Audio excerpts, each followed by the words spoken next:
Hello guys. तो drama की starting में हम एक लड़की को देखते हैं जिसका नाम है बाई। वो एक होटल में वेटर की पार्ट टाइम जॉब कर रही होती है। तभी कुछ गुंडे उसके सामने आकर कहता है, क्या तुम्हारा नाम बाई है? तुम्हारा भाई गैम्बलिंग में 20,000 युवेन हार गया है और उसने बोला है कि वो पैसे तुम दोगे। बाई उन लोगों से बच के इधर उधर भाग रही होती है और जाकर होटल के स्टोर रूम में छुपने के बारे में सोचती है। लेकिन अनफॉर्चुनेटली वहाँ पर पहले से ही एक पर्सन होता है जिसका नाम लिन युवेन है। वो सिटी की रिच फैमिली का वारिस है। उसके पीछे भी कुछ गुंडे पड़े हुए होते हैं और उन लोगों ने यूएन को मारने के लिए उसकी ड्रिंक में कुछ मिला दिया होता है। जैसे ही बाई वहाँ पर पहुँचती है तो यूएन उसके मुंह पर हाथ रख के उसे साइलेंट रहने के लिए कहता है। धीरे धीरे उस पर ड्रग्स का असर होने लगता है और वो बाई के साथ फोर्सफुली इन्वॉल्व हो जाता है। थोड़ी देर बाद हम बाई को डरा सहमा हुआ देखते हैं। यूएन अपना शर्ट पहन रहा होता है और वो उसे बोलता है, तुम्हें परेशान होने की जरूरत नहीं है, मैं तुम्हारी रिस्पॉन्सिबिलिटी लेने के लिए रेडी हूँ, तुम यहीं पर रहना,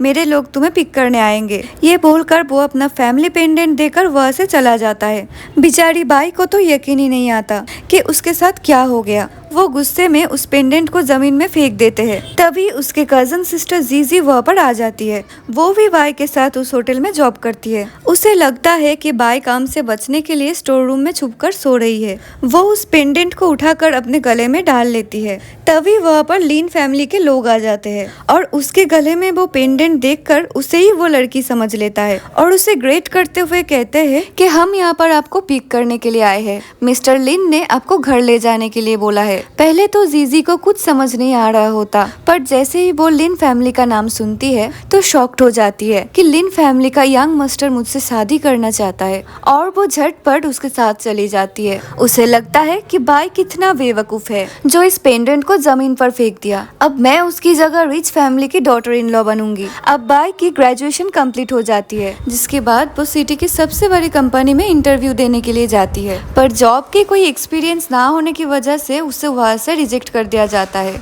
और जैसे ही वो पीछे मुड़ती है तो यूएन उधर से गुजर रहा होता है। बाई उसे देखकर सोचने लगती है कि ये बंदा मुझे जाना पहचाना सा क्यों लग रही है। उस रात तो वो ठीक से यूएन का फेस भी नहीं देख पाई। जॉब की रिजेक्शन के बाद वो फिर से अपनी पार्ट टाइम जॉब पे वापस आती है। वहाँ वो ऑर्डर्स की टेबल पर सर्व कर रही होती है तो उसे एकदम से शॉक लगती है क्योंकि उसकी बॉयफ्रेंड कोई दूसरे लड़की के साथ उधर डेट पे आया हुआ है। वो गुस्से में बोलती है कि ये लड़की कौन है। उसकी बॉयफ्रेंड के साथ बैठी हुई लड़की कहती है कि मैं उसकी गर्लफ्रेंड हूँ। बाई चिल्लाकर कहने लगती है, अगर ये तुम्हारा गर्लफ्रेंड है तो फिर मैं कौन हूँ? तो वो लड़की कहने लगती है, हम लोग पिछले 2 साल से डेट कर रही है। बाय द वे ये पुअर वेटर्स कौन है? बो यान कहता है कि ये मेरा कजिन है। बाई उनकी बातें सुनकर गुस्से में उधर से जाने लगती है। बो यान उसके पीछे आकर कहता है, इसमें मेरी कोई गलती नहीं है, तुम हमेशा से ही बिजी रहते हो, तुम्हारे पास मेरे लिए कभी भी टाइम नहीं होता, इसीलिए मैंने दूसरी गर्लफ्रेंड बना ली। बाई कहती है कि तुम कितनी सेमलेस हो। बोयान बोलता है कि तुम चुप करो, तुम्हारी मॉम एक लालची औरत है, डैड एक डिसेबल पर्सन और तुम्हारा भाई भी एक गेमलर है, तुम लोगों की दुनिया अलग है। वो उसके हाथों में कुछ पैसा देकर बोलता है, मैं तुम्हारे लिए बस इतना ही कर सकता हूँ। बाई उन पैसों को उनके मुंह पर मारती है और वहाँ से चली जाती है।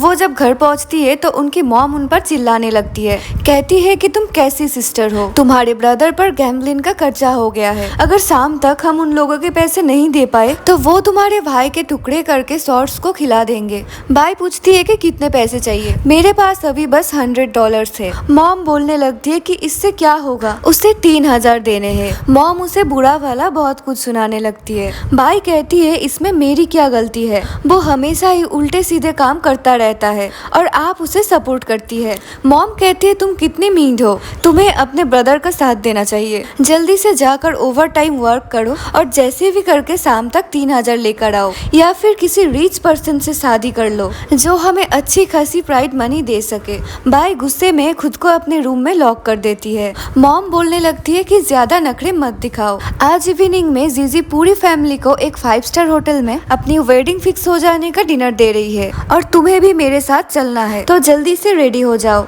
मॉम बाई को जबरदस्ती अपने साथ डिनर में ले जाती है। वहाँ पर सभी लोग जीजी की तारीफ कर रही होती है, बोलती है कि वो कितनी रिच और पावरफुल हो गई है। और इसकी वजह से हमें इतनी अच्छी रेस्टोरेंट में आने का मौका मिला। जीजी भी अपने अमेरिका फुल शो अप कर रही होती है। बाई की मॉम उससे पूछती है कि तुम्हारा शादी कहाँ पर हो रही है, तुम्हारा फियांसे क्या करता है। जीजी की मॉम बोलती है कि मेरी डॉटर लिन फैमिली की डॉटर इन लॉ बनने वाली है। ये सुनकर तो सभी शॉक्ड हो जाती है। बाई उससे पूछती है कि तुम कब लिन फैमिली के यंग मास्टर से मिली हो। जीजी कहती है कि मैं ब्लेस्ड गर्ल हूँ क्योंकि उन्होंने खुद सामने आकर मुझे प्रपोज किया है। वो पहली बार मुझे देखते ही मेरे प्यार में पड़ गए थे। बाई की मॉम कहती है कि तुम दोनों सिस्टर हो, अगर तुम्हारी नजरों में उसके लिए भी कोई सुइटेबल लड़का हो जो तुम्हारे फियोन्सी की तरह रिच हो तो उसकी भी बात फिक्स्ड कर देना। जीजी बाई की इंसल्ट करने लगती है, बोलती है कि बाई एक ऑर्डिनरी लड़की है, कोई भी हैंडसम रिच मैन इस तरह की लड़की को पसंद नहीं करेगा।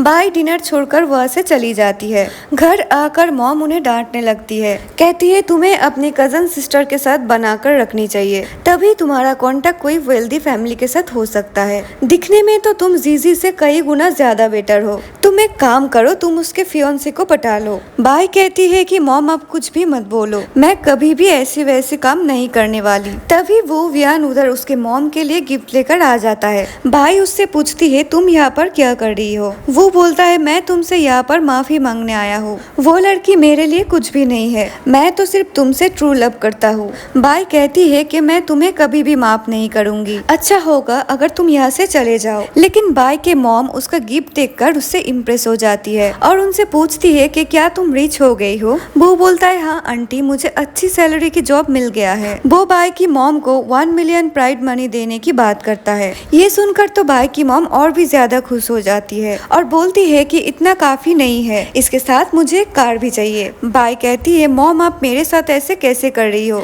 मैं ये शादी नहीं करूंगी। वो बुयान का हाथ पकड़कर उसे घर से निकालने के लिए बोलता है। मॉम उससे कहती है क्या तुम पागल हो गई हो, तुम एक अच्छे पर्सन को घर से बाहर निकल रही हो, मैंने डिसाइड कर लिया है अब यही तुम्हारा हस्बैंड बनेगा। बाई अपनी मॉम की बातों से तंग आकर घर से बाहर निकल जाती है। बुयान बोलता है आंटी वो बहुत ही गुस्से में बाहर गई है और आजकल बाहर का माहौल लड़कियों के लिए ठीक नहीं है, मैं अभी उसे वापस घर लेकर आती हूँ। मॉम कहती है कि तुम कितने अच्छे और समझदार हो। जब बाई घर से बाहर आती है तो वो ही गैंगस्टर उनके भाई को मार रहे होते हैं। उसके भाई आकर उसके पीछे में खड़ा हो जाता है और वो गैंगस्टर से कहने लगता है कि मेरी सिस्टर आपको पैसा देगी। तभी वो लोग बाई का रास्ता रोक लेते हैं और उनसे बोलने लगता है या तो हमें हमारा पैसा दे दो वरना हम तुमसे अपना हिसाब किताब बराबर कर लेंगे। बाई अपने ब्रदर से बोलती है कि तुम कितने सेमलेस हो, तुम खुद को बचाने के लिए मुझे फंसा रहे हो। तभी बुयान वहाँ पर आता है और उन गैंगस्टरों को पैसा देकर वहाँ से भगा देता है। बाई उनसे कहती है कि मेरी हेल्प करने के लिए थैंक यू, मैं बहुत जल्दी ही तुम्हें तुम्हारा पैसा लौटा दूंगी। वो कहता है कि इसकी जरूरत नहीं है, आफ्टर ऑल तुम मेरे होने वाली वाइफ हो। बाई कहती है कि मैं मरना पसंद करूंगी लेकिन तुमसे शादी कभी नहीं करूंगी। ये बोलकर वो वहाँ से चली जाती है। उसके जाने के बाद बुयान बोलता है कि बस एक बार मुझे जीजी से पैसे मिल जाए, उसके बाद अगर तुम मर भी जाओ तो भी मुझे कोई दिक्कत नहीं है। नेक्स्ट डे बाई सूटकेस लेकर होटल में जाती है। वहाँ का स्टाफ उस पर हंसने लगता है, कहती है क्या तुम यहाँ पर एज ए गेस्ट आई हो या फिर तुम्हारी फैमिली ने तुम्हें घर से निकाल दिया। बाई कहती है कि मेरी रेंट एग्रीमेंट ओवर हो गया है, मुझे बस 2 दिन होटल की स्टोर रूम में रुकने दो, मैं जल्दी ही न्यू घर ढूंढकर उधर शिफ्ट हो जाऊंगी। वो लोग बाई के ऊपर हंसने लगते हैं। तभी एक लड़की आकर कहती है इधर शोर मचाना बंद करो, मैंने अभी अभी सुना है कि आज होटल में न्यू बॉस आने वाला है। सभी लोग न्यू बॉस से मिलने के लिए बहुत ही एक्साइटेड होता है कि वो कौन है और कैसा पर्सन होगा। वो बाई से कहती है कि तुम स्टोर रूम में नहीं रह सकते हो, इसीलिए तुम्हें अपना कुछ और ही इंतजाम करना होगा। तभी वहाँ पर बहुत ज्यादा सिक्योरिटी के साथ न्यू बॉस की एंट्री होती है। वो की कोई और नहीं बल्कि जीजी होती है। जीजी को वहाँ पर देखकर सभी का होश उड़ जाते हैं। बाई उनसे पूछती है कि क्या तुम हमारे न्यू बॉस हो। लिन फैमिली का गार्ड बोलता है कि तमीज से बात करो, ये लिन फैमिली की यंग लेडी है और आज से ये होटल की इंचार्ज होगी, अगर किसी ने भी उसको नाराज किया तो उसके खैर नहीं। जीजी बाई के पास जाकर बोलती है कि तुम यहाँ की टेम्पोररी वर्कर हो तो तुम्हें परमानेंट होने के लिए अच्छे से काम करना होगा। ये बोलकर वो उसे टॉयलेट क्लीन करने के लिए बोलता है। बाई बोलती है कि ये मेरा काम नहीं है, इसीलिए मैं ये नहीं करने वाली, हम दोनों कजन सिस्टर है, एक साथ बड़े हुए हैं, तुम मुझे ऐसे ट्रीट कैसे कर सकती हो। लिन फैमिली की गार्ड्स और होटल की स्टाफ बाई को डांटने लगता है कि तुम लिन फैमिली की यंग लेडी से इतना कैजुअली बात कैसे कर सकती हो। चलो जल्दी से अपोलोजाइज करो। जीजी बाई के सूटकेस पर किक मार के बोलती है, जल्दी से जाकर टॉयलेट क्लीन करो या फिर इस होटल से जॉब छोड़कर निकल जाओ। जीजी के साथ सब लोग मिलकर बाई को बुली करने लगते हैं। तभी वह पर इवेन आ जाता है। जीजी उनके हाथ पकड़कर क्यूट होने की एक्टिंग करने लगती है। वो बोलता है कि मैं बस यहाँ पर देखने आई थी कि सब कुछ कैसे चल रहा है। वो जीजी से पूछता है, तुम थोड़ा सैड लग रही हो, क्या किसी ने तुम्हें परेशान किया है? वो कहती है कि ये एक टेम्पोररी वर्कर है, तुम जाने दो, हम लोग घर चलते हैं, हमारा स्टाफ इनको हैंडल कर लेगा। ये बोलकर वो यूएन को उधर से ले जाने लगती है। पीछे से सभी स्टाफ बाई को एक के बाद एक काम बोले जा रही है कि तुम्हें टॉयलेट भी क्लीन करनी है और उसके बाद किचन और स्टोर रूम को भी संभालना है। यूवेन मुड़कर बाई की तरफ आता है और पूछता है कि तुम्हारा नाम क्या है? मुझे लगता है कि मैं पहले भी तुमसे मिल चुका हूँ। बाई बोलती है कि मैं आपको नहीं जानती। यूवेन को लगता है कि उसरात जीजी नहीं बल्कि बाई उसके साथ थी। वो उसका पेंडेंट निकालकर पूछता है कि क्या तुम ये पेंडेंट को जानती हो? तभी बू यान वह पर आ जाता है और बोलता है कि ये मेरी गर्लफ्रेंड है, हम दोनों पुअर है, तो ऐसा कैसे हो सकता है कि बाई पहले से इसे देखा हो। वो धीरे से बाई को कहता है कि तुम इस पेंडेंट को पहचानने से इनकार कर दो, इन रिच लोगों की कोई भी लफड़े में नहीं पड़ना। बाई उसकी बातों में आ जाती है और बोलने लगती है, नहीं, मैं इस पेंडेंट को नहीं देखा। युवान को उसकी बातों पे यकीन नहीं आता और वो फिर से उससे एक बार पूछता है कि तुम उस फ्राइडे नाइट को कहाँ पर थी? बू यान कहता है कि ये मेरी गर्लफ्रेंड है, तो मेरे साथ ही होगी ना? यूवेन कहता है कि क्या तुम्हारे पास इसका कोई प्रूफ है? ये सब चलते हुए बाई की मॉम भी वहाँ पर आ जाती है और कहती है, मेरे पास इसका प्रूफ है, उस दिन ये दोनों घर पर ही थे। यूवेन को लगता है कि वो कुछ ज्यादा ही सोच रहा है, वो लड़की बाई नहीं हो सकती। वो जीजी को पेंडेंट देकर घर चलने के लिए बोलता है। जीजी एक्टिंग करने लगती है कि तुम कितनी क्रूर हो, दूसरे लोगों के सामने मेरी इंसल्ट कर रहे हो। यूवेन उनसे बोलता है कि मुझे माफ कर दो, आगे से ऐसा नहीं होगा। जिसके बाद वो दोनों वहाँ से चले जाते हैं।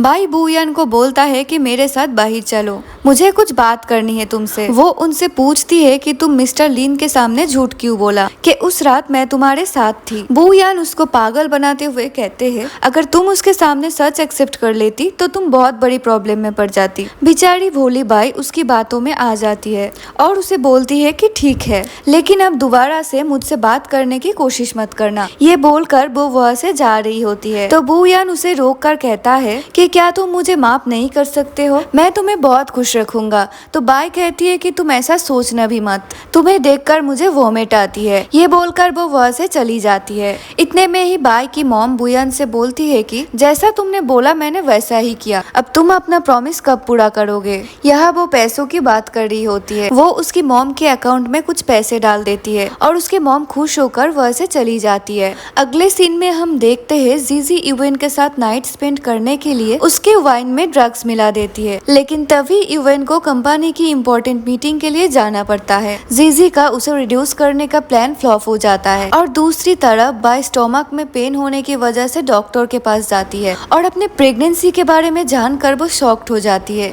वो अपने किस्मत को कोसते हुए वहाँ से बाहर आ रही होती है कि आखिर उसके साथ ऐसा क्यों हुआ। बूयान उसके पीछा करते हुए हॉस्पिटल आ जाता है। वो उसे देखकर शॉक्ड हो जाती है क्योंकि वो किसी को भी इस प्रेगनेंसी के बारे में नहीं बताना चाहती थी। बाई डरते हुए बूयान से पूछती है कि तुम यहाँ पर क्यों आई हो? वो बोलता है कि मेरे पास तुम्हारे लिए एक गुड न्यूज है, मेरा प्रमोशन हो गया है, अब मैं जनरल मैनेजर बन गया हूँ। वो उसे 40,000 का कार्ड देकर बोलता है, जल्दी से अपनी वेडिंग की तैयारी कर लो, हम लोग कोई अच्छा सा दिन देखकर शादी कर लेंगे। बाई बोलती है, मैंने तुमसे बोला ना कि मुझे तुमसे शादी नहीं करनी, अब मैं तुम्हारी कोई भी थर्की टिप्स पे नहीं आने वाली, अगर तुमने मुझे फोर्स किया तो मैं तुम्हारे अगेंस्ट पुलिस में कंप्लेन कर दूंगी। ये बोलकर वो वहाँ से चली जाती है। पीछे से बूयान सीजी को कॉल करके कहती है, बाई को सीधी तरीके से फंसाना बहुत ही मुश्किल है, अब हमें प्लान बी बनाना पड़ेगा। वो बाई के साथ रीयूनियन पार्टी में जाता है जहाँ एक लड़की बाई की ड्रिंक्स में ड्रग्स मिला देती है। ड्रिंक को पीने के बाद बाई को कुछ होने लगता है। बूयान बोलता है कि आप लोग पार्टी को कंटिन्यू करो, मैं बाई का बॉयफ्रेंड हूँ, उसे ठीक ठाक घर लेकर जाना मेरी रिस्पॉन्सिबिलिटी है। वो बाई को लेकर बाहर आ जाता है और उसके साथ जबरदस्ती करने लगता है। बाई उसे किक मारकर उधर से भागने लगती है। उसी टाइम इवन के कार उधर से निकल रही होती है। उसका ड्राइवर पूछता है कि ये यहाँ पर क्या हो रहा है। बू यान बोलता है कि हम दोनों कपल है, हमारा एक छोटा सा आर्ग्यूमेंट हो गया है। इवन जैसे ही पीछे मुड़कर देखता है, एक लड़का एक लड़की के साथ जबरदस्ती कर रहा होता है। तो वो अपने कार से उतरकर चिल्लाता है, कहती है कि तुमने सुना नहीं, वो लड़की तुम्हारे साथ नहीं जाना चाहती। बू यान बोलता है कि ये हमारा पर्सनल मैटर है, हम दोनों लवर्स से, तुम्हें हमारे बीच में नहीं बोलना चाहिए। बाई भागकर इवन के पैरों में गिर जाती है। वो बोलती है कि ये झूठ बोल रहा है, मैं इसकी गर्लफ्रेंड नहीं हूँ, ये जबरदस्ती मुझे तंग कर रहा है, मेरी सिचुएशन अभी ठीक नहीं है, मुझे हॉस्पिटल चलना है। इवन बाई को उठाकर अपने साथ हॉस्पिटल ले जाने लगती है। वो यान फिर से जीजी को कॉल करता है।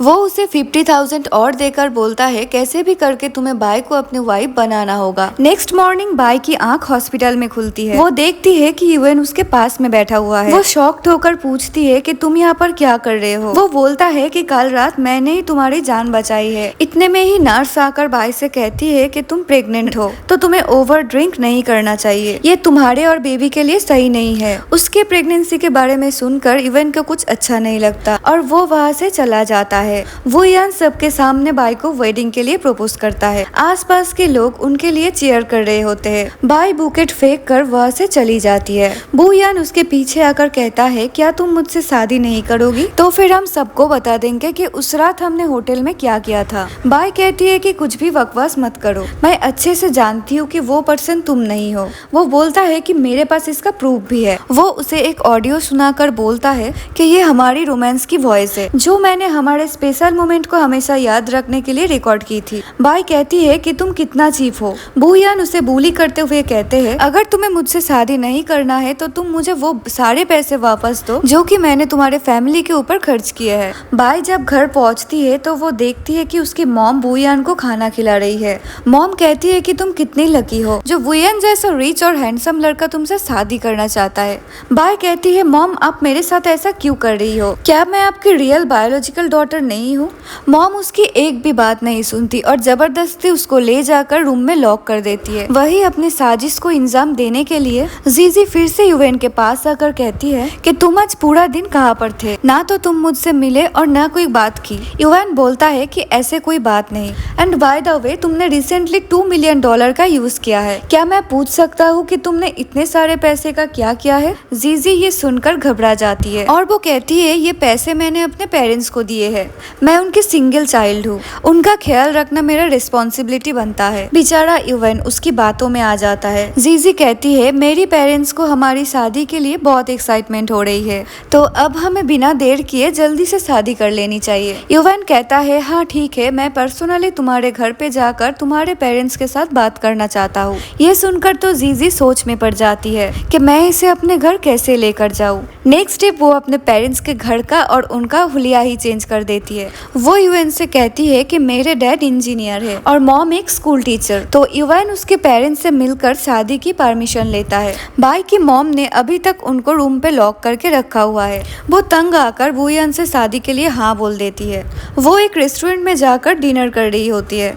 दूसरी तरफ जीजी की फैमिली यूएन के सामने रिच बनने का एक्टिंग कर रही होती है। उसकी मॉम डिनर कुक करने जा रही होती है तो जीजी कहने लगती है, मॉम आज आप क्यों कुकिंग करोगी, मेड कहाँ गई है? तो उसकी मॉम बोलती है, आज मैंने मेड को छुट्टी दे दी है, हम लोग एक काम करते हैं, तुम लोग एक साथ गुड टाइम स्पेंड करो, तब तक हम लोग कोई 5 स्टार होटल से डिनर पैक कर लेते हैं। एंड कोइंसिडेंटली वो लोग भी उसी लोकल रेस्टोरेंट में पहुंच जाती है जहां पर बाई बैठी होती है। वो जीजी के पेरेंट्स की वीडियो बनाकर उन्हें ब्लैकमेल करती है कि लिन फैमिली की डॉटर इन लॉ की पेरेंट्स लोकल रेस्टोरेंट से फूड पैक करवा रही है। जीजी अपने पेरेंट्स पर चिल्लाने लगती है कि अब दोनों इतनी चीप प्लेस से फूड क्यों लेकर आई हो। यूएन कहता है, बस इतनी सी बातों के लिए तुम्हें अपने पेरेंट्स पर चिल्लाना नहीं चाहिए।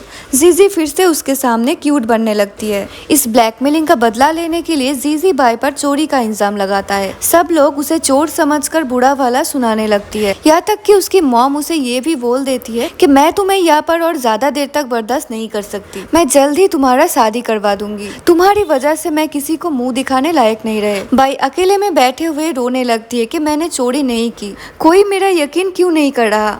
वो सोचते सोचते बेहोश हो जाती है। जब वो आंखें खोलती है तो वो फिर से हॉस्पिटल में होती है। लिन फैमिली का सर्वेंट भागते हुए जीजी के पास आता है और बोलता है हमारे दुश्मनों ने यंग मास्टर को गोली मार दिया है। वो हॉस्पिटल में एडमिट है।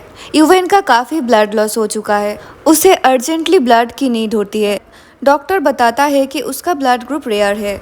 उसके ब्लड बैग में उसके मैचिंग कोई ब्लड नहीं है। जीजी सोचती है स्कूल के 7th स्टेज में ब्लड टेस्ट हुआ था, बाई का ब्लड ग्रुप उसे मैच करेगा। उसे एक हुड़ाफाती आइडिया आता है। वो डॉक्टर से कहती है बाई का ब्लड यूएन को देने के लिए, जिसके बाद वो यूएन के सामने ऐसा एक्ट करता है जैसे कि उसने ही उसे ब्लड दिया हो।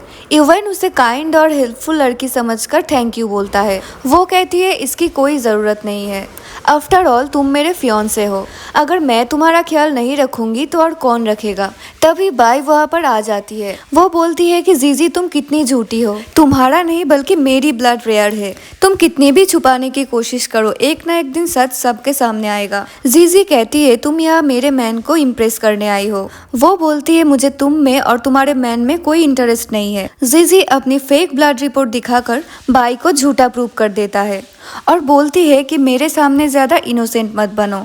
मैंने सुना है कि तुम पूरे हॉस्पिटल में फेक र्यूमर्स फैला रही हो कि तुमने यूएन को ब्लड डोनेट किया है। यूएन बाई पर चिल्लाते हुए कहता है तुम्हारी हिम्मत कैसे हुई इधर आके मेरे और जीजी के बीच में मिसअंडरस्टैंडिंग क्रिएट करने की। वो अपने गार्ड्स को ऑर्डर देता है कि उसे वहाँ से बाहर निकाल दिया जाए। तभी बुयान उधर आके बाई को प्रोटेक्ट करने की बातें करती है कि प्लीज बाई को कुछ मत बोलो। इतने में ही बाई की मॉम भी वहाँ पर आ जाती है। यूएन उसके मॉम से पूछता है आपकी डॉटर की ब्लड ग्रुप क्या है। उसकी मॉम बोलती है कि मुझे नहीं पता, आज तक मैंने कभी भी चेक नहीं किया। वो गुस्से में उसे वहाँ से जाने के लिए बोलता है। मॉम और बुयान उसे घर ले जाते हैं।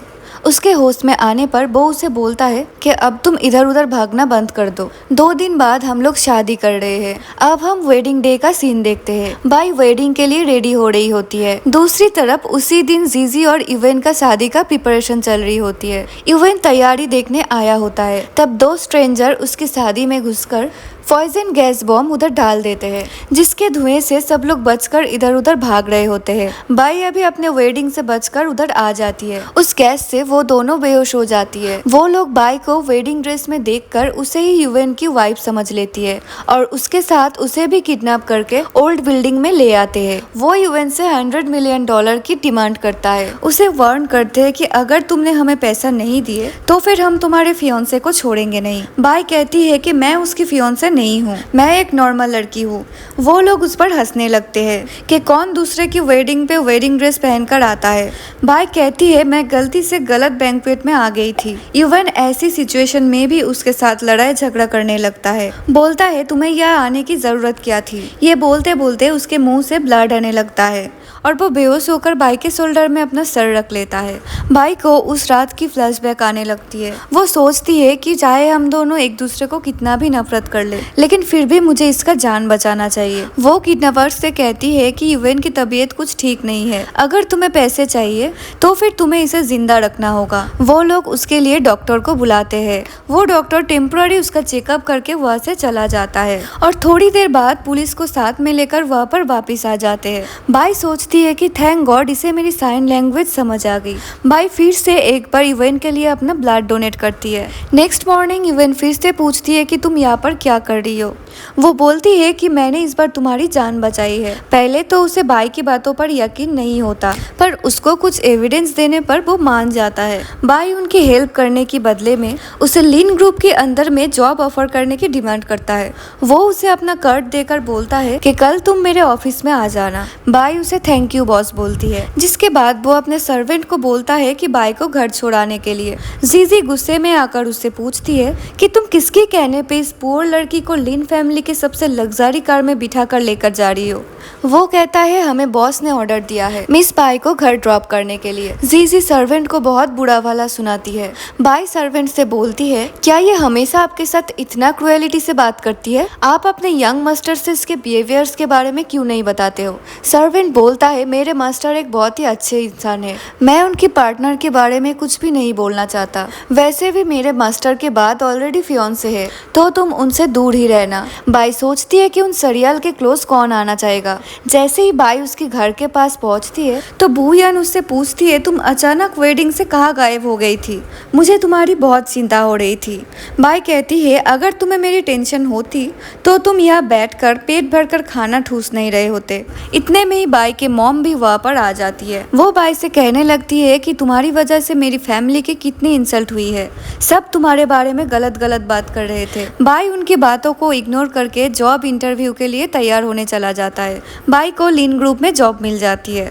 उधर दूसरे तरफ यूवेन की तबीयत फिर से एक बार खराब हो जाती है। डॉक्टर कहता है उन्हें भी इसका रीजन समझ नहीं आ रहा है, पर जब तक वो खुद से होश में नहीं आना चाहे तब तक वो कोमा में ही रहेगा। आई मीन यूवेन को कोई रेयर डाइजीज है। जीजी डॉक्टर पर गुस्सा करते हुए कहती है कि चाहे आपको कुछ भी करना पड़े, आप यूवेन को ठीक कर दो, वरना मुझसे बुरा आप लोगों के लिए कोई भी नहीं होगा। सर्वेंट डॉक्टर से बोलती है, प्लीज आप मैडम की बातों पे बुरा मत मानना, वो मास्टर को लेकर ज्यादा ही वरीड रहती है। तभी वो वियान जीजी को कॉल करके और पैसों की डिमांड करती है। वो कहती है कि मेरे पास अब कोई भी पैसा नहीं है, मुझे तो लगता है कि वो जल्दी ही मरने वाला है। बुयान उसे आइडिया देता है कि तुम्हें लिन ग्रुप को संभालना चाहिए ताकि तुम्हारे पास ज्यादा पैसा और पावर हो। उससे ये आइडिया अच्छा लगता है और वो जल्दी से ऑफिस पहुंच जाती है और वह जाकर अपने पावर का शो अप कर रही होती है। जब उसे पता चलता है कि बाई भी उस ऑफिस में काम करती है तो उसे गुस्सा आ जाता है, तो वो बाई को लिन ग्रुप और उसकी लाइफ से निकालने की प्लान बना लेती है। ऑफिस में हम एक ओल्ड ग्रैंडमा को देखते हैं जो क्लीनिंग का काम कर रही होती है। जीजी उनके साथ भी बदतमीजी करती है। बाई उस ग्रैंडमा से कहती है, अब इतने उम्र में ये काम नहीं कर पाओगी, मैं आपकी हेल्प कर देती हूँ। वो ग्रैंडमा से मुंह लेकर क्लीनिंग शुरू कर देती है। ग्रैंडमा उसकी तारीफ करने लगती है कि तुम बहुत ही अच्छी इंसान हो। वो कहती है, ये काम मेरे लिए कुछ नहीं है, जीजी मेरी कजन सिस्टर है, वो शुरू से अपना सारा काम मुझसे ही करवाती थी, आपको भी उससे दूर रहना चाहिए। हम पुअर लोगों को अमीर लोगों से दूर ही रहना चाहिए। मैंने सुना है अब जीजी ही इंचार्ज है लिन ग्रुप की। ग्रैंडमा कहती है, तुम्हें उनसे डरने की जरूरत नहीं है, अगर वो फिर से तुम्हें बुली करे तो तुम मुझे बताना, मैं उसे छोड़ूंगी नहीं। वैसे मैं चाहती हूँ तुम्हारे जैसे सेंसिबल लड़की मेरी ग्रैंडसन की वाइफ बन जाए। बाई कहती है, ओह प्लीज ग्रैंडमा, आप मेरे साथ ऐसे मजाक मत करो। एंड बाय द वे, आपका ग्रैंडसन कौन है और क्या करता है? ग्रैंडमा कुछ बोल पाती, इतने में ही मैनेजर वहाँ पर आकर चिल्लाने लगती है। वो बाई से कहती है, तुमने इतनी बड़ी बात छुपाई क्यों, जबकि तुम्हें मालूम था इस कंपनी में प्रेग्नेंट वुमेन वर्क नहीं करती, इसीलिए तुम्हें अब फाइन किया जाता है। जीजी भी वहाँ पर आकर बोलती है, पता नहीं किसका है ये बेबी उसकी बेली में। वो पूछती है कि कौन है इसका फादर। वो कहती है कि मैं प्रेग्नेंट नहीं हूँ और मुझे इस जॉब की बहुत जरूरत थी, इसीलिए वो झूठ बोल देती है। वो लोग जबरदस्ती बाई को ऑफिस से निकालने की बातें किए जा रहे थे। ग्रैंडमा बोलती है, मैं भी देखती हूँ मेरे होते हुए कौन तुम्हें यहाँ से निकालेगा। वो चेयर पर जाकर बैठ जाती है। जीजी यूवेन को कॉल करके वहाँ आने के लिए बोलता है। वो बोलती है, एक ओल्ड ग्रैंडमा मुझे डिसरेस्पेक्ट कर रही है। जैसे ही यूवेन वहाँ पर आता है तो वो शॉक्ड होकर बोलता है कि ग्रैंडमा आप यहाँ पर। जीजी को कहता है कि ये मेरा ग्रैंडमा है, तुम्हें इनके साथ तमीज से पेश आना चाहिए था। ये सुनकर जीजी घबरा जाती है। वो बोलती है कि प्लीज मुझे माफ कर दो, मुझे नहीं पता था कि ये तुम्हारा ग्रैंडमा है। वो ग्रैंडमा से माफी मांगने लगती है। ग्रैंडमा बोलती है, मैं सिर्फ एक ही शर्त पर तुम्हें माफ कर सकती हूँ, अगर तुम नील डाउन होकर बाई से अपोलोजाइज करोगे। यूवेन कहता है, ग्रैंडमा आप एक आउटसाइडर्स के लिए अपने ग्रैंड डॉटर इन लॉ को सबके सामने नीचा दिखा रहे हो। ग्रैंडमा कहती है, ये लड़की कितना क्रूएल है, मैंने खुद की आंखों से देखा है। अगर इसे मेरी माफी चाहिए तो इसे पहले बाई से माफी मांगनी होगी। जीजी के पास और कोई भी रास्ता नहीं होता, उसे बाई से माफी मांगनी ही पड़ती है। जिसके बाद ग्रैंडमा बाई से कहती है कि अभी मेरे पास रहने के लिए कोई भी जगह नहीं है, क्या तुम मुझे अपने घर ले जा सकती हो? बाई ग्रैंडमा को अपने घर ले आती है। उस वक्त बाई के घर में कोई भी मौजूद नहीं होता। वो ग्रैंडमा को वाटर ऑफर करती है। इतने में ही बुयान वहाँ पर पहुँच जाता है। ग्रैंडमा पूछती है कि ये कौन है? वो बोलता है कि मैं बाई का फियांसे हूँ, जल्द ही हम लोग शादी करने वाले हैं। बाई कहती है कि ये झूठ बोल रही है, मैं इसे जरा भी लाइक नहीं करती हूँ। बुयान कहता है कि मैं तुम्हें लाइक करता हूँ और मैं हमेशा तुम्हारे हाँ का वेट करूंगा। उसका इतना चुपड़ी चिपड़ी बातें सुनकर ग्रैंडमा बोलती है कि तुम्हें इतना ज्यादा एक्टिंग करने की कोई जरूरत नहीं, वो कहता है कि मैं सच में बाई से प्यार करता हूँ, मैं उसके लिए उसका फेवरेट केक भी लाया हूँ। बाई को तो उस केक की स्मेल से भी उल्टी आने लगती है। इतने में ही बाई के मॉम वहाँ पर आकर उसे कहती है कि ये ओल्ड ग्रैंडमा कौन है। बाई मॉम को उनकी रियल आइडेंटिटी ना बता करके बोलती है कि ये लिन ग्रुप में क्लीनिंग का काम करता है। उसकी मॉम चिल्लाने लगती है कि तुम एक क्लीनर को हमारे घर लेकर आई हो, निकालो इसे यहाँ से। बाई बोलती है कि मॉम आप ये क्या कर रही हो, अगर आप इसे घर से बाहर निकालोगी तो मैं भी इनके साथ यहाँ से चली जाऊंगी। बाई ग्रैंडमा के हाथ पकड़कर घर के बाहर आ जाती है और उनकी मॉम के बिहेवियर के लिए उनसे माफी मांगते हैं। ग्रैंडमा उनसे पूछती है क्या तुम सच में प्रेग्नेंट हो और इस बच्चे का फादर कौन है। बाई उनसे बताती है कि उस रात उसके साथ क्या हुआ था और वो उस मेन का फेस ठीक से नहीं देख पाई। ग्रैंडमा बोलती है कि तुम्हें अपसेट होने की कोई जरूरत नहीं है, आज से मैं तुम्हारा ख्याल रखूंगी, तुम मेरे साथ मेरे घर पर रहना। बाई उनसे पूछती है क्या आप सच बोल रही हो। वो हंसते हुए कहते हैं हाँ, मैं हमेशा अपने प्रोमिसेस को अच्छे तरीके से निभाती हूँ। बुयान जीजी को कॉल करके कहता है मुझे पक्का यकीन है कि बाई प्रेग्नेंट है और वो ग्रैंडमा के साथ है। दूसरी तरफ ग्रैंडमा रहने के लिए एक सुंदर सी विला की अरेंजमेंट कर रही होती है। गलती से हॉट कॉफी बाई के हाथ पे गिर जाती है। वहाँ पर बैठा हुआ पर्सन जल्दी से उसकी हाथ लेकर देखने लगती है। बाई के हाथ पर एक बर्थ मार्क होता है। उसे देखकर वो अंकल बाई से कुछ क्वेश्चन करने लगता है। वही दूसरी तरफ ग्रैंडमा इवेंट से मिलने के लिए जाती है तो उन्हें पता चलती है कि उनकी तबीयत खराब है और उसे हॉस्पिटल ले जाने की नीड है। ग्रैंडमा सर्वेंट से पूछती है कि क्या तुम मुझसे कुछ छुपा रही हो। जब वो लोग हॉस्पिटल पहुंचते हैं तो डॉक्टर कहती है कि ये एक जेनेटिक डाइजीज है, इसे सेम डीएनए वाले पर्सन की ब्लड से ही ठीक किया जा सकता है। डॉक्टर टेम्पोररीली उसे होश में लेकर आता है। जीजी उसके पास आकर कहती है मुझे तुम्हारा बहुत फिक्र रहती है, मुझे लगता है अब हमें बिना देर किए शादी कर लेनी चाहिए। तभी ग्रैंडमा बाई के साथ वहाँ आकर बोलती है कि मैंने बाई को आज से अपना डॉटर माना है, अब वो और मैं तुम्हारे साथ तुम्हारे घर पे ही रहेंगे। बुयान को होटल की सीसीटीवी फुटेज मिल जाती है। इसके बाद वो जीजी को एक होटल रूम पे मिलने के लिए बुलाता है। वो उसे वीडियो दिखाकर बोलता है तुम बाई की जगह खुद लेना चाहती हो और मुझे बस थोड़ी सी पैसा देकर साइड पर कर रही हो। वो पूछती है कि तुम्हें क्या चाहिए। वो कहता है कि मुझे तुम्हारे साथ 50% का पार्टनरशिप चाहिए, लेकिन बाई के पास लिन फैमिली का बेबी है तो तुम्हारे लिए मुश्किल होगा उसे जीतना। वो उसे टच करके कहता है कि मैं इसमें तुम्हारा हेल्प कर सकता हूँ। वो इवेंट की अटेंशन पाने के लिए उसे प्रेग्नेंट होने को बोलता है और वो दोनों मिलकर प्लान बनाते हैं बर्थ के टाइम बेबी को चेंज करने का और उसके बाद वो दोनों रोमांस करने लगते हैं। ऐसे ही कुछ दिन निकल जाते हैं। बाई इवेंट को लॉन में अकेले सोता हुआ देखता है तो वो उसके पास जाकर उसे ब्लैंकेट से कवर करने लगती है। इतने में ही इवेंट की आंखें खुल जाती है। वो पूछता है कि तुम बार बार मेरे पास आने की ट्राई क्यों करते हो। वो बोलती है ग्रैंडमा मेरे इतना ख्याल रखती है, मैं बस उनकी काइंडनेस को रीपे करना चाहती हूँ। तभी वहाँ पर जीजी आ जाती है और इवेंट से कहती है कि मैं प्रेग्नेंट हूँ, बहुत जल्दी तुम फादर बनने वाले हो। ये सुनकर बाई डिसअपॉइंटेड होने लगती है। नेक्स्ट डे इवेंट का बर्थडे होता है। उस दिन वो सबके सामने उसका और जीजी का शादी का अनाउंसमेंट करता है। तभी वहाँ पर वुयन भी आ जाता है। बाई कहती है कि तुम यहाँ पर क्या कर रही हो तो वो बोलता है कि मैं तुम्हारा फ्यूचर हस्बैंड हूँ और तुम्हारे होने वाले बच्चे का फादर। वो उसे कान में बोलता है कि अगर तुम इवेंट का नाम लोगी तो ग्रैंडमा तुमसे नफरत करने लगेंगी, इसीलिए चुपचाप मुझसे शादी कर लो, मैं तुम्हें यहाँ से ले जाने के लिए आया हूँ। बाई उसके साथ जाने में मना कर देती है। वो सोचती है मेरी टमी में रहने वाले बच्चे का क्या होगा, उसे कभी अपने फादर का प्यार नहीं मिल पाएगा, इसलिए वो इस प्रेगनेंसी को अवॉइड करने के लिए हॉस्पिटल चली जाती है। डॉक्टर उसे एनेस्थीसिया देकर लेटा देती है पर तभी ग्रैंडमा वहाँ पर आ जाती है। वो कहती है कि ये तुम क्या कर रही हो, अगर तुम इसे अवॉइड करोगी तो तुम फ्यूचर में कभी मॉम नहीं बन पाओगी, मैं हूँ ना यहाँ पर तुम्हारा और इस बेबी का ख्याल रखने के लिए। ऐसे ही कुछ दिन निकल जाते हैं। ग्रैंडमा भी बाई की अच्छे से ख्याल रख रही होती है। वो उसे चिकन सूप पीने के लिए देती है। तभी सीजी उनके पास आकर कहती है कि मुझे भी चिकन सूप पीना है, लेकिन वो उसे मना कर देती है। गुस्से में सीजी बाई को धक्का देकर नीचे गिरा देती है। उसकी हालत बहुत ही खराब होने लगती है। ग्रैंडमा फौरन उसे हॉस्पिटल लेकर आ जाती है। सीजी कहती है ग्रैंडमा आपको इस पुअर लड़की के लिए इतनी परेशान होने की कोई जरूरत नहीं है। ग्रैंडमा उसकी टॉक्सिक एटीट्यूड से तंग आकर उसे एक थप्पड़ मार देती है। तभी वो यान उधर आकर उसे बेहोश कर देती है और उसे रॉन्ग मेडिसिन देकर कोमा में भेज देता है। भाई को जब होश आता है तो उसे पता चलता है कि उसकी और सीजी की बेबी का डिलीवरी हो चुका है। एक्चुअली सीजी ने दोनों बच्चों को आपस में एक्सचेंज कर लिया। तभी वहाँ पर एक नर्स आकर उसे सीजी का बेबी दे देता है, जिसे देखकर उसको लगता है ये बच्चा मेरा नहीं हो सकता। दूसरी तरफ जीजी और बुयन अपने प्लान को इंजाम देकर बहुत ही खुश हो रही होती है। ग्रैंड ग्रैंड माँ का कजन ब्रदर उनसे मिलने के लिए उनके पास जाता है। ग्रैंड माँ को थोड़ा थोड़ा होश आ जाता है। वो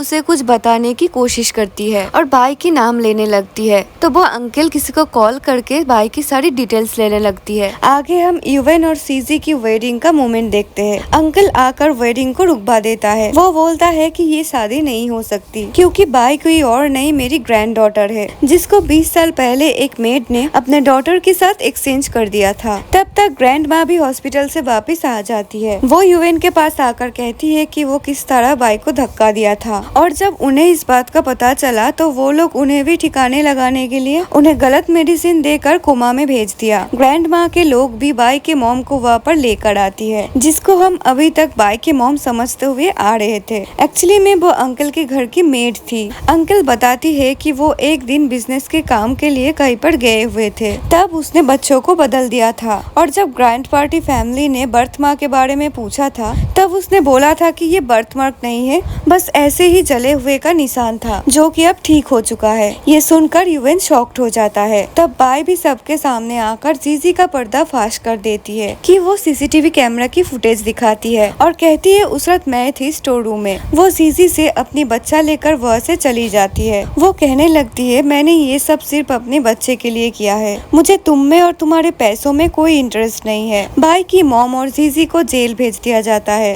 यूएन ग्रैंड माँ से बोलता है कि अब मैं क्या करूँ, तुम्हारे साथ ऐसा ही होना चाहिए, लेकिन यूएन हार नहीं मानता। वो डेली अपने बेटे से मिलने जाता है और बाई को इम्प्रेस करने की कोशिश करता है। एक दिन ग्रैंड माँ यूएन को अपने घर में रहने के लिए इनवाइट करती है, जिसके बाद यूएन अपने फैमिली डॉक्टर के साथ बैठकर ड्रिंक कर रहा होता है एंड यूएन मिस्टेकली जाकर बाई के रूम में सो जाता है और वो दोनों एक्सीडेंटली फिर से नाइट स्पेंड कर लेती है। नेक्स्ट मॉर्निंग बाई चिल्लाने लगती है, तो यूएन उससे सॉरी कहता है और उससे पूछता है क्या तुम्हें एक बार भी मेरे लिए फीलिंग्स नहीं आई। ये सुनकर वो स्माइल करने लगती है, तो यूएन खुश होकर फिर से उसे हक कर लेता है और यहीं पर इस ड्रामे की हैप्पी एंडिंग हो जाती है। आई होप आप लोगों को ये स्टोरी अच्छी लगी होगी। मिलते हैं नेक्स्ट वीडियो में, तब तक के लिए बाय बाय।